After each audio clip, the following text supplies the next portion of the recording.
aquí para meditar? Existe una tendencia entre los cristianos de cierta edad y de años en los caminos del Señor, de amonestar a otros creyentes más nuevos o débiles en la fe por ciertas fallas manifiestas. Esto puede tener mayores efectos si se recuerda lo que el apóstol escribe a los romanos. Estáis llenos de bondad, llenos de todo conocimiento, de tal manera que podéis amonestar los unos a los otros si estáis a hacerlo. ¿En dónde le dices? ¿Qué? Para meditar. Existe una Ok, sí, tendencia. ok, gracias. Sí, así es. Ok, vamos a leer el 17 al 19. Tengo, pues, de qué gloriarme en Cristo Jesús en lo que a Dios se refiere, porque no osaría hablar sino de lo que Cristo ha hecho por medio de mí para la obediencia de los gentiles, con la palabra y con las obras, con potencia de señales y prodigios, en el poder del Espíritu de Dios, de manera que desde Jerusalén y por los alrededores hasta Ilírico, todo lo he llenado del Evangelio de Cristo. Dice nada más, o sea, él tiene de qué gloriarse. Si yo tengo de qué gloriarme en Cristo Jesús, ¿verdad? A lo que Dios se refiere. O sea, fíjese todo lo que él estaba conduciéndose y sabiendo que estaba cumpliendo la voluntad de Dios en su vida, porque él estaba yendo con paciencia, y no, con potencia y con señales y prodigios. O sea, el poder del Espíritu Santo lo respaldaba lo que él estaba haciendo, ¿verdad? Entonces, ahí vemos que Pablo, ¿verdad? Ningún creyente hace mal si proclama con emoción y gratitud lo que Dios hace por medio de él, con tal de que lo haga con un espíritu sencillo y humilde, lleno de gratitud al Señor. Pablo se gloria en lo que él ha podido hacer por medio de Cristo y en el poder del Espíritu de Dios. Su jactancia es buena porque le da el reconocimiento a Dios. No se está levantando el cuello, ¿verdad? Aquí nomás no está diciendo a mí, ¿verdad? Aquí nomás mis chicharrones truenan, ¿verdad? O sea, él está diciendo, gracias a Dios pude hacer esto. Esa es la misión que yo tenía, ¿verdad? Muy bien. Y vemos cómo Pablo está dando gracias a Dios por todo lo que él lo que él ha hecho, y pues está diciendo lo que él ha hecho. En la página 158 vamos a ver la nota histórica aquí de lo que es Ilírico, porque sé que no entendimos. Ilírico era una provincia romana al noreste de Macedonia, una región que correspondería a lo que fue el importante país de Yugoslavia y que actualmente se dividió en varias repúblicas, con una hermosa costa que da al mar Adriático, ciudades y pueblos situados a más de 2.000 kilómetros de Jerusalén, unas 1.400 millas, lo que da idea de la extensión geográfica en la que Pablo y su equipo predicaron. Ahora quería llegar hasta Roma y más allá. La meta de Pablo siempre era llegar a Roma, pero ahí estamos viendo la nota histórica donde era Ilírico. Vamos a leer del 20 al 21.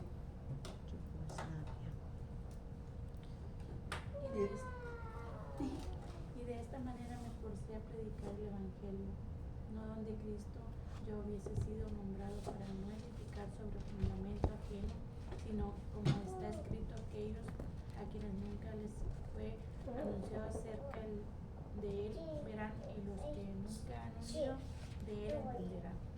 Muy bien, fíjense lo que está diciendo Pablo, o sea, él trató de extenderse donde no había entrado alguien más, o sea, trató de ser el pionero en diferentes lugares, ¿verdad? Y fue, por eso es que él ya iba a estas provincias y a estos lugares donde otros no habían estado, y no quiso ir a donde, tal vez a donde estaban los otros discípulos que habían ido a diferentes partes. Él quiso alcanzar a los gentiles porque él se consideraba el ministerio o el ministro para los gentiles. Muy bien. Pablo menciona en 1 Corintios 3:10, conforme a la gracia de Dios que me ha sido dada, yo como perito arquitecto puse el fundamento y otro edifica encima, pero cada uno mire cómo sobreedifica.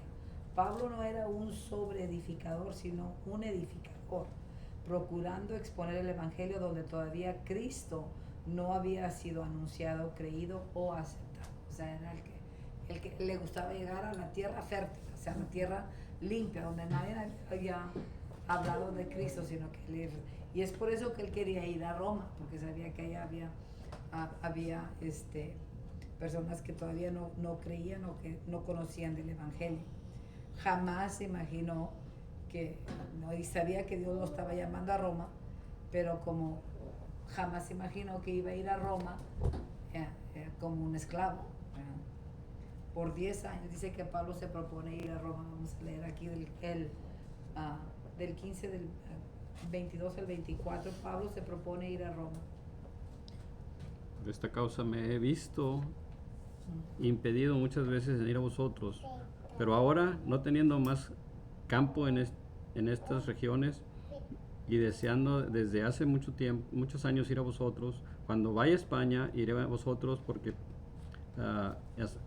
espero veros al pasar y ser comunicado encaminado allá por vosotros, una vez que haya gozado con vosotros. Ven el anhelo de Pablo aquí, él quería, ¿verdad? Yo quiero estar con ustedes.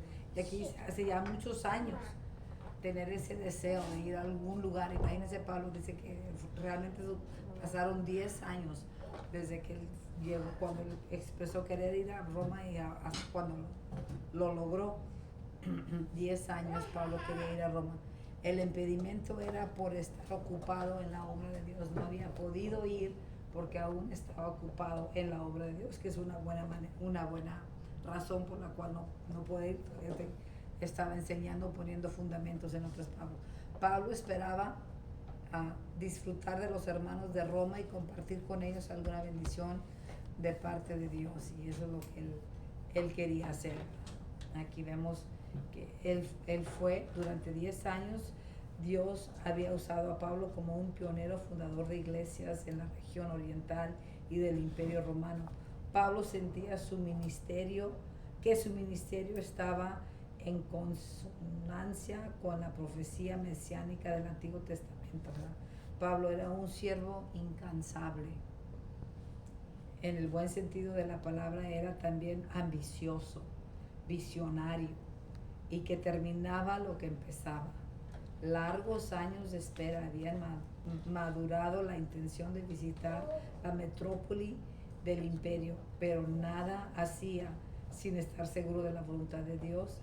Si Dios quería, él iba.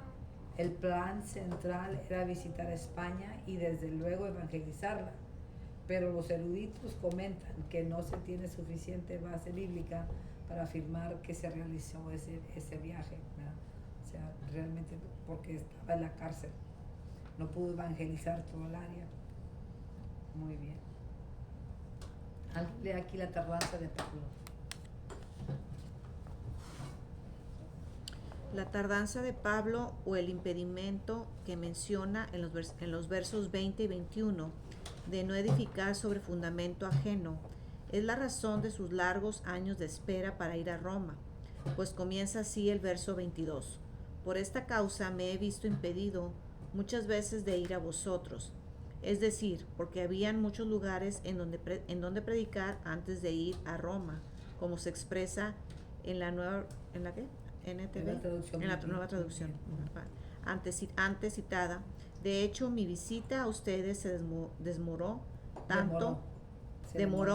tanto precisamente porque estuve predicando en esos lugares. En otras palabras, el impedimento era principalmente por estar ocupado en la obra del Señor en los lugares previos, como la mayoría de los comentaristas piensan. Muy bien, sigue leyendo, por favor. En 1:13 ya había adelantado el apóstol que muchas veces se había propuesto ir a ellos, pero había sido estorbado, pues quería tener entre ellos algún fruto como entre los demás gentiles. Encajan aquí las palabras del gran metodista Juan Wesley: el mundo es mi parroquia. Pablo esperaba disfrutar de la compañía de los hermanos de Roma y compartir con ellos alguna bendición de parte de Dios, como lo hizo exitosamente al fin, Hechos 28, 30, 31, y también apelaba a la generosidad de ellos para que encaminaran su viaje a España. Muy bien, ahí estamos viendo, ¿verdad?, el por qué él quería hacer eso, ¿verdad? Como quería llegar. Vamos a leer ahora sí del 25 al 29.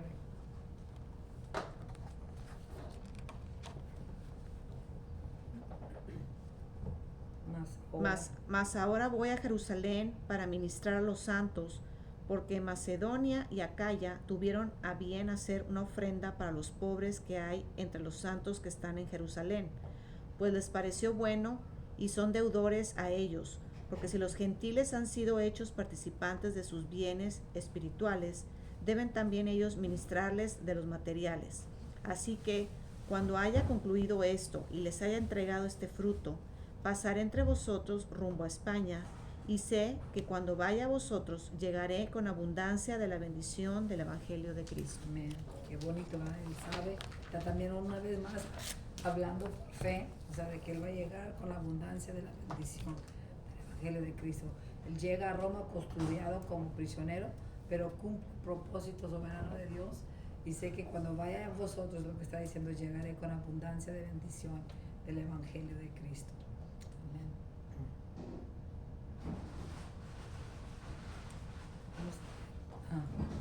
Así que empiece a leer también alguien más acá arriba, yo no puedo. Pablo tiene el propósito primordial. Pablo tiene el propósito primordial de llevar a la iglesia judía en Jerusalén una ofrenda de los hermanos de Macedonia y Acaya y ministrar a los santos. Más adelante Pablo, en su defensa ante el gobernador Félix, confirma el propósito de su viaje a Jerusalén.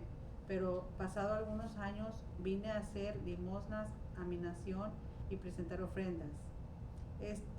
Está haciendo alusión a la gran ofrenda que venía promoviendo durante los 2 últimos años en todas las regiones donde estaba la iglesia que él había establecido. La ofrenda no era una imposición económica, sino un sacrificio espiritual. Sigue leyendo, por favor. Pablo no se imaginaba que iba a ir a Roma custodiado como prisionero, pero esto cumplía el propósito soberano de Dios de que había de testificar en Roma. A la noche siguiente se le presentó el Señor y le dijo: ten ánimo, Pablo, pues como has testificado de mí en Jerusalén, así es necesario que testifiques también de mí en Roma, Pablo deja bien asentado un principio de gratitud y reconocimiento que los que siembran lo espiritual deben de ser correspondidos con lo material.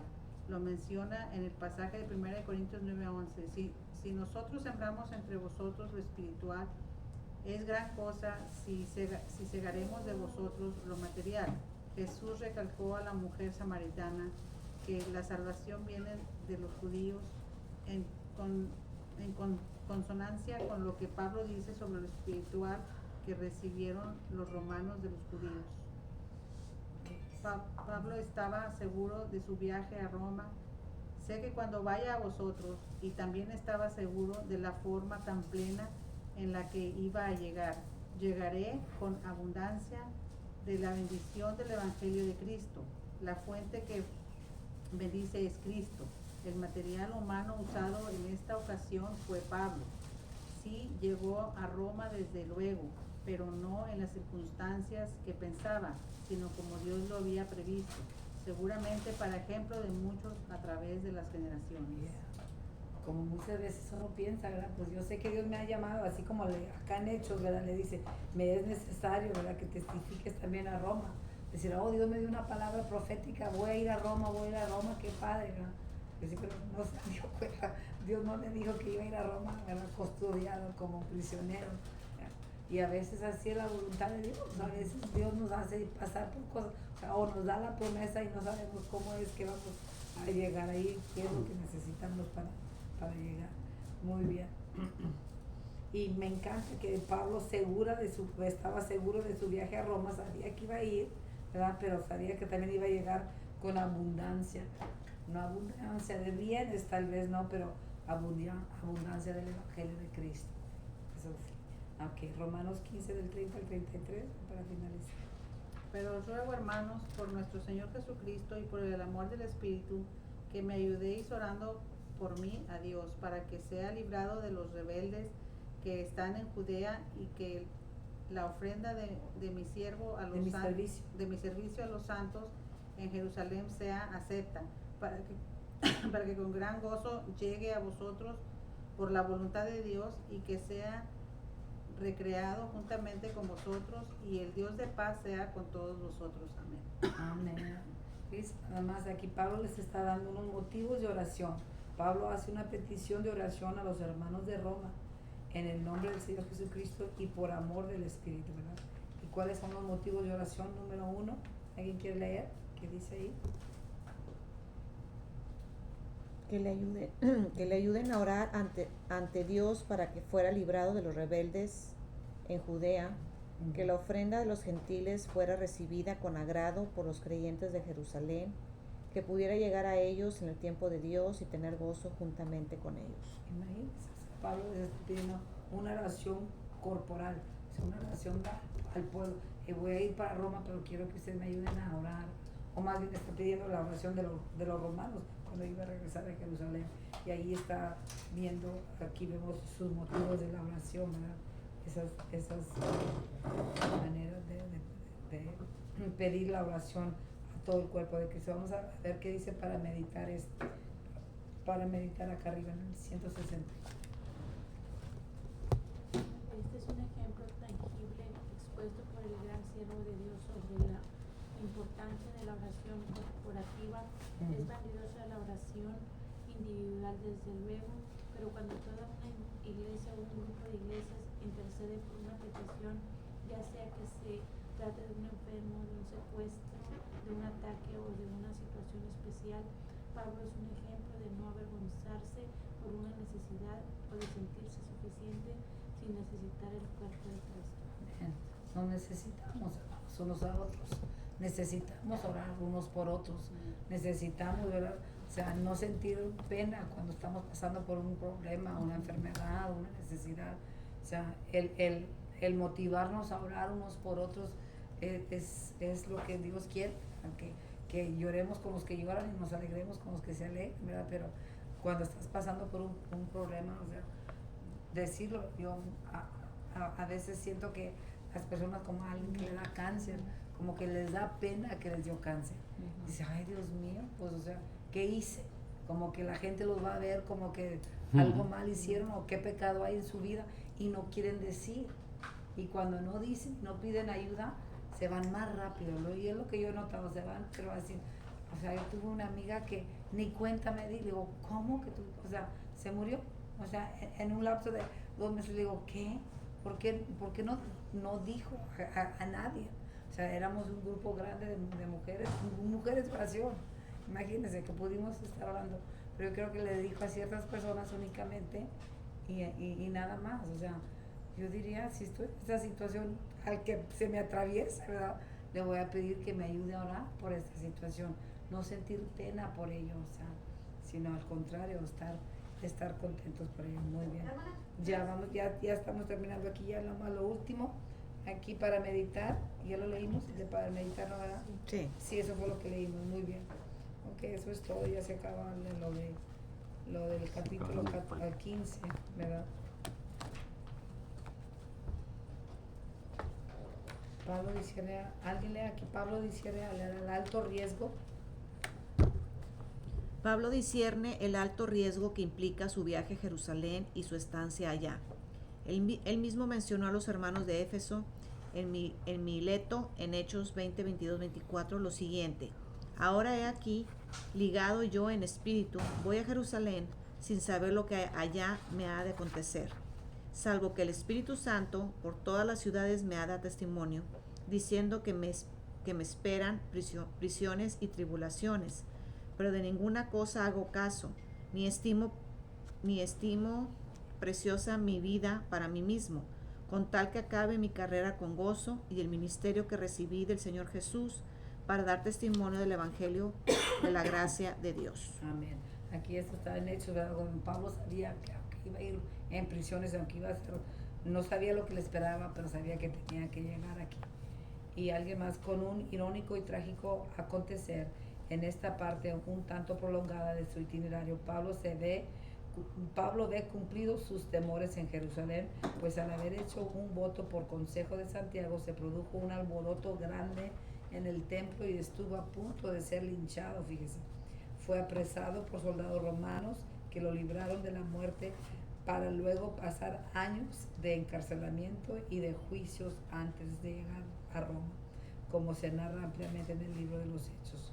Entonces, agotado pero victorioso, vio sus sueños cumplirse cuando llegó a la capital del Imperio Romano y pudo continuar su ministerio, pues gozó del favor de sus encarceladores y disfrutó de la asistencia de los creyentes romanos en la prisión y en una casa de alquiler, ¿verdad? Predicando el reino de Dios y enseñando acerca del Señor Jesucristo abiertamente y sin impedimento. Dice, como se ha dicho por muchos, el libro de los Hechos no tiene amén, porque muy seguramente el apóstol siguió predicando junto a equipos de colaboradores y, como lo creen varios comentaristas, pudo llegar a España y a otros lugares.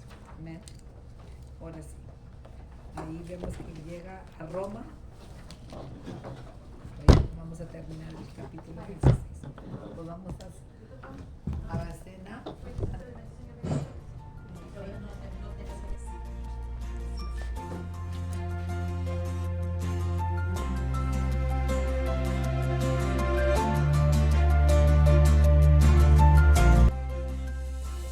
Que trabajaron con ahínco en la obra de Dios, que fue María, Trifena, Trifosa, la mamá de Rufo, Julia, la hermana de Nereo. No describe en qué consistían sus actividades, pero destaca que eran mujeres muy trabajadoras. Además, la mamá de Rufo había sido como una madre para Pablo. Yo no sé si era como una madre o si era también la madre, porque es madre de él y mía, dice Pablo. Vamos a ver quién era Adrónico y Junias y Ariadión. ¿Alguien quiere leer ahí? A esto los saludó como parientes, quienes fueron salvos antes que Pablo, y sirvieron a otros apóstoles por el nombre de Unías femenino. Se deduce que Adrónico y Unías eran matrimonio que con creyentes habían sido encarcelados y que conocían a otros apóstoles, quienes también les apreciaban. Herodión posiblemente fue nieto de Herodes, familia conocida de Cristo, y se convirtieron al cristianismo. Qué interesante, ¿verdad? También manda saludos a los de la casa de Aristóbulo y a la casa de Narciso. Son referencias probables a los creyentes que trabajan con ellos, o aunque fueran parientes de Aristóbulo, posibles parientes de Herodes, Agripa primero, de Narciso, que se cree pudiera haber sido secretario del emperador de Claudio, el emperador Claudio. En ese caso dice la Biblia de estudio de MacArthur, que dos familias imperiales cristianos tenían cristianos en su seno. Lo podemos ver. Alguien léame por favor lo de es para meditar. Hoy en día, utilizando los medios sociales, término que se usa para incluir a todos los recursos de comunicación, multitud de pastores y líderes le dan seguimiento a sus feligreses, oyentes, seguidores, apoyadores, etc., con mucho éxito. No solo oran por ellos, sino que les brindan alimento espiritual diario o semanal. Tal vez esto se vea negativo para algunos, pues puede evitar asistencia a los templos, pero para otros es un medio de que la palabra fluya haciendo su obra.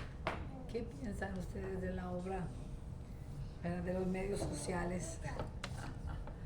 ¿Buenos o malos?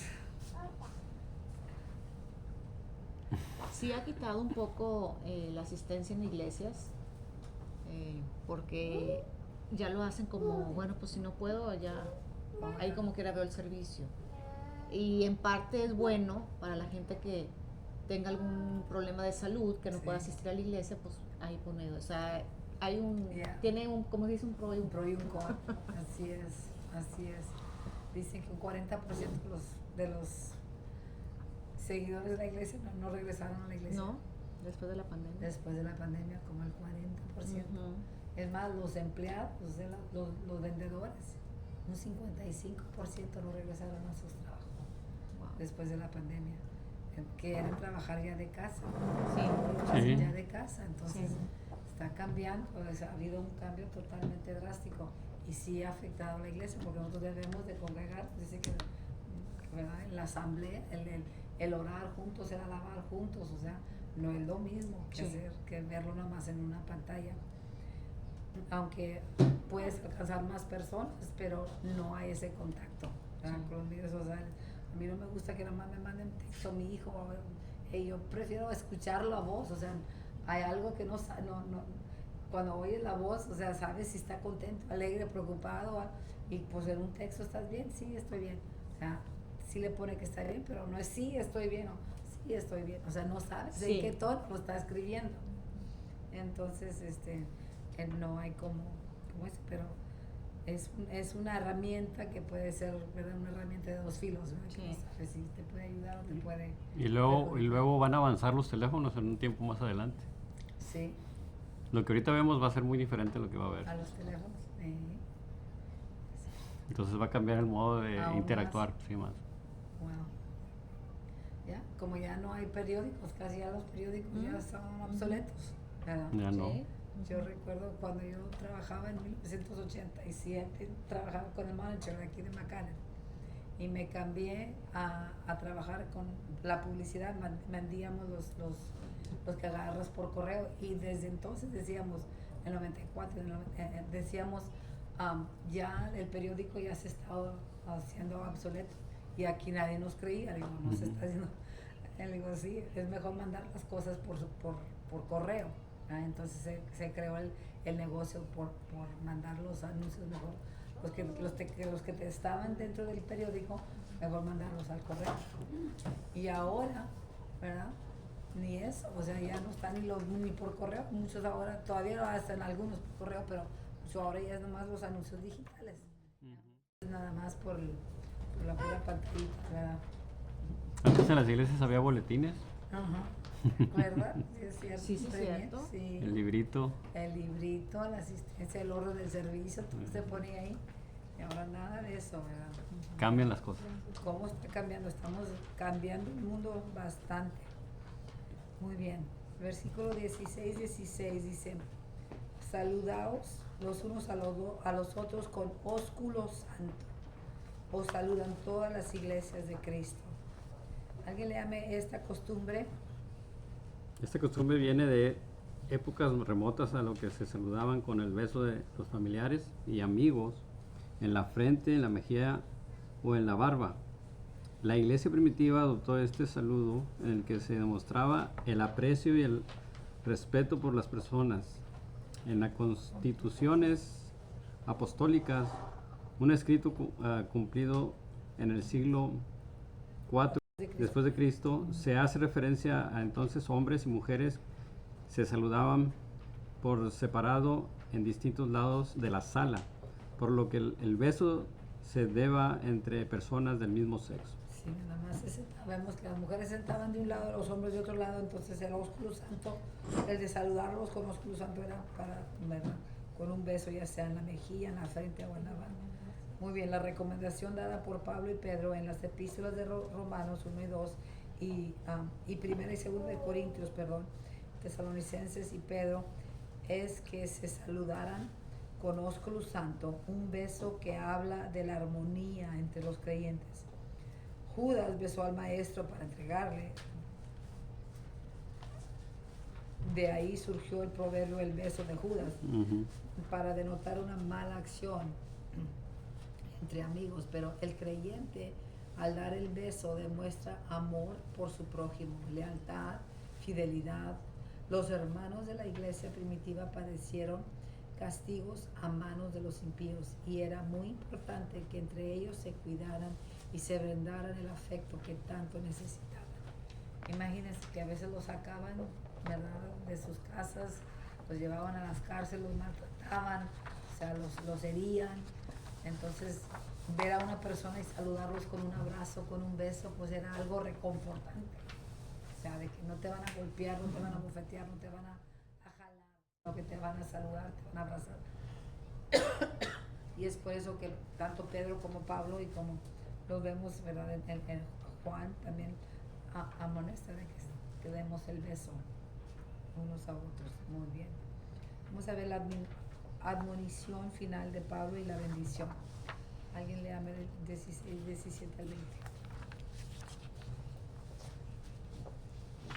Os ruego, hermanos, que os fijéis en los que causan divisiones y tropiezos en contra de la doctrina que vosotros habéis aprendido, y que os apartéis de ellos, porque tales personas no sirven a nuestro Señor Jesucristo, sino a sus propios vientres, y suaves palabras y lisonjas engañan a los corazones de los ingenuos. Porque vuestra obediencia ha venido a ser notoria a todos, así que me gozo de vosotros, pero sí quiero que seáis sabios para que el bien ingenuos para el mal, y el Dios de paz aplastará en breve a Satanás bajo vuestros pies. La gracia de nuestro Señor Jesucristo sea con vosotros. Aquí vemos, ¿verdad? La munición le está diciendo, número 1, abrir bien los ojos, ¿verdad? Abran bien los ojos. Usen sus dones de discernimiento para no caer en los lazos de los hombres con falsos doctrinas que endulzaban el oído para desviarlos de la verdad. Pablo y Juan en varias de sus cartas trataron de combatir sectas gnósticas. En primer título vemos eso, y corrientes de pensamientos que intentaban demilitar la obra de Cristo. Jesús, en su parábola del trigo y la cizaña, habló acerca del engañador que siembra una semilla que al nacer se parece al trigo, pero es venenosa. Ver el comentario, lo vemos ahí. Pero dentro de la iglesia primitiva surgieron falsos maestros y profetas enseñando doctrinas erróneas y de perdición. El apóstol muy acertadamente no manda saludos a estos, sino que exhorta a los creyentes a cuidarse de estos lobos rapaces vestidos en pieles de ovejas. Ahí estamos viendo cómo él está teniendo el cuidado de ellos, ¿verdad? Tenemos que ser sabios para meditar, porque tales personas no sirven a nuestro Señor Jesucristo, sino a sus propios vientres, y con suaves palabras y lisonjas engañan a los corazones de los ingenuos. ¿Qué es lo que alguien léame aquí lo que dice para meditar? Muchas personas entran a la iglesia para destruir, creando divisiones, discordias entre los hermanos, centrando su atención en banalidades que estorban en el crecimiento de la iglesia y la vida fructífera del creyente. Sigue leyendo. Levantan piedras doctrinales que van en contra de lo enseñado por la Sagrada Escritura, con palabras suaves y lisonjeras engañan el corazón de la persona con el propósito de alejarla del amor de Jesucristo. A estos aconsejaba Pablo a Timoteo. Así es, que sea sabio para el bien e ingenuos para el mal, ¿verdad? Eso está diciendo, sabios para el bien e ingenuos para el mal. Está hablando de que, así como a paternales palabras con las que concluye la exhortación en contra del divisionismo, similares a las que el Señor Jesús mencionó en Mateo 10:16, que dice: ser pues prudentes como serpientes y sencillos como palomas, ¿verdad? En la primera carta de los Corintios 14:20, el apóstol Pablo menciona: sed niños en la malicia, pero maduros en el modo de pensar. Aquí estamos viendo, ¿verdad?, cómo sabias maneras de explicar cómo el creyente debe de actuar con prudencia, madurez y sabiamente en la obra de Dios, alejándose de los que maquinan el mal, apartando sus pies de las veredas de perdición y no sentándose en silla de escarnecedores. Y me encanta lo que dice: el Dios de paz aplastará. O sea, yo no, ¿cómo que el Dios de paz te va a aplastar? O sea, realmente así es, el Dios de paz sí te aplastará, ¿verdad? En breve, dice, el Dios de paz te aplastará en breve a Satanás bajo vuestros pies. Me encanta que desde Génesis 3:15 se encuentra la palabra profética que probablemente Pablo tenía en mente cuando usó esta palabra, ¿verdad? Que el Dios de paz va a aplastar a Satanás con él. Dice: ella te herirá en el calcañar, mas tú le aunque quede moreteado tu talón, ¿verdad? Es lo que estaba diciendo, yo estoy acá con el talón aplastando al enemigo. Aunque te cause un moretón y aplastarle la cabeza a Satanás, ¿verdad? Quedas un poco herida, pero aunque estemos heridas, aunque estemos, ¿verdad?, golpeadas, estamos arriba del enemigo, estamos sobre del enemigo, el enemigo está bajo nuestros pies. Me encanta eso de que el Dios de paz aplastará en breve a Satanás bajo vuestros pies. ¿Los pies de quién? ¿Qué dice aquí? ¿Bajo qué? Vuestros pies. Vuestros pies. Eso quiere decir de los de Sid, los de Raquel, los de Mus y los de David. O sea, los míos, mis pies. O sea, el enemigo está bajo mis pies. Y tenemos que a veces recordarle al enemigo eso, ¿verdad? Porque a veces nos sentimos como que es muchos más en contra nuestra que los que están a nuestro favor, pero tenemos que recordar la palabra de Dios, dónde estamos parados y dónde está el enemigo. El enemigo está pisoteado, está debajo de nuestros pies, no tenemos por qué dudar. Y el enemigo dice, el enemigo quisiera que el creyente minimizara lo que Dios ha hecho a su favor. Sin embargo, cada creyente debería tener bien presente que el enemigo, con la muerte victoriosa de Cristo, fue puesto debajo de sus pies. O sea, no por algo que nosotros hayamos hecho, sino por el sacrificio de que Cristo Jesús hizo por nosotros, ¿verdad? Él nos dio la victoria a través de esto, ¿verdad? No tiene poder sobre los hijos de Dios, y cuando se le resiste, tiene que huir. El enemigo tiene que huir. Nosotros tenemos que aprender a resistirlo, aprender a sujetarlo debajo de nuestros pies y decir, oye, no, Satanás, tú no puedes aquí conmigo, porque mayor es el que está en mí que aquel que está en el mundo. Porque si Dios conmigo, ¿quién contra mí? O sea, y reclamar esas promesas y decirlo, ¿verdad? Alguien lea acá arriba donde dice, y el Dios de paz aplastará en breve a Satanás bajo vuestros pies. En Génesis 3:15, sigan leyendo. Se encuentra la palabra profética que probablemente Pablo tenía en mente.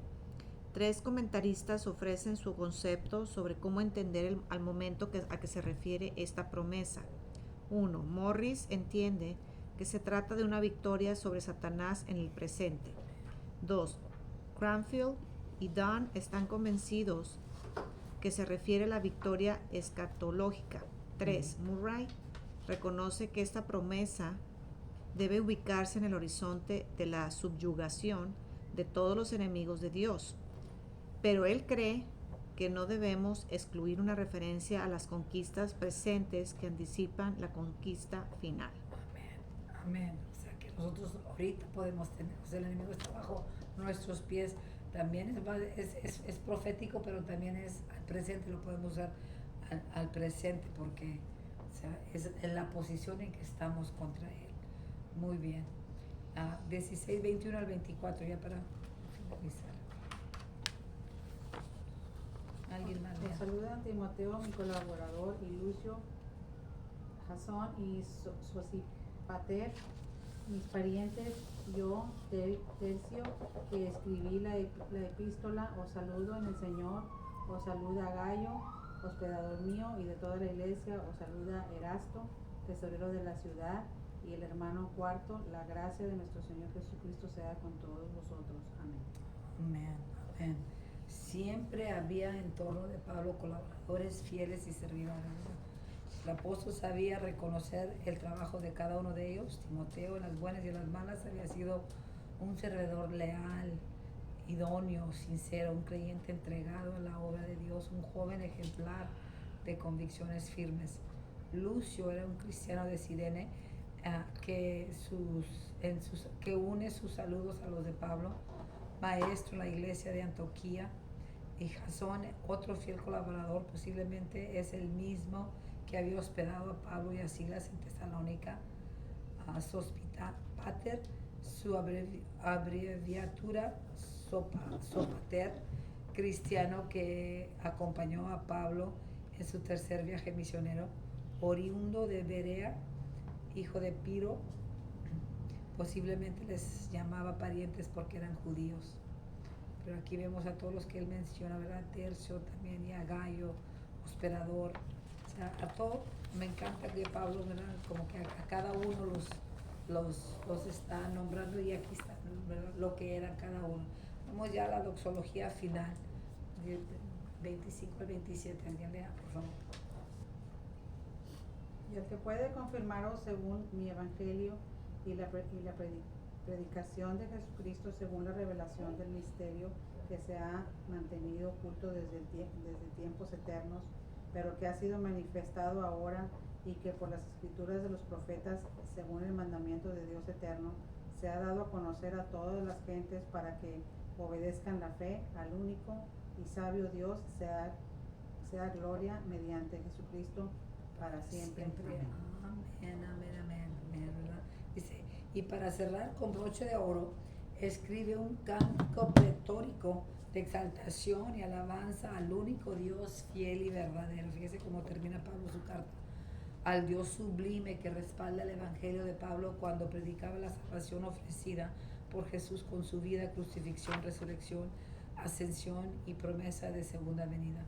El evangelio que recibió de Jesús cuando se le mostró camino a Damasco y lo comisionó para llevar su nombre en presencia de los gentiles y de reyes y de hijos de Israel. ¿Alguien más lee acá la siguiente página?